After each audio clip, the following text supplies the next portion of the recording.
Hello and welcome to our new series on Vue.js Basics. This is my first series on YouTube, so I'm really excited to see how it turns out.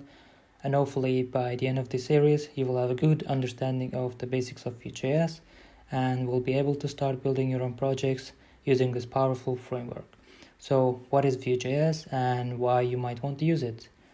It's a popular JavaScript framework for building interactive web applications and also known for being lightweight, easy to learn, and highly performant.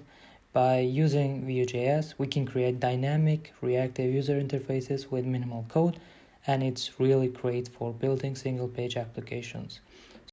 In this series, we will be exploring the core concepts of Vue.js, like components, directives, and the reactive model. We will also be building practical projects to test our skills. So, should you learn it? Well, it's a great framework if you want to improve your front-end skills, and to be honest, I use it in almost every project I work on. It's widely used in the industry, has a strong and active community, and is constantly being improved and updated. In the next video, we will dive into setting up our first Vue.js project and take a look at the basic syntax and structure. So if you're ready, let's get started.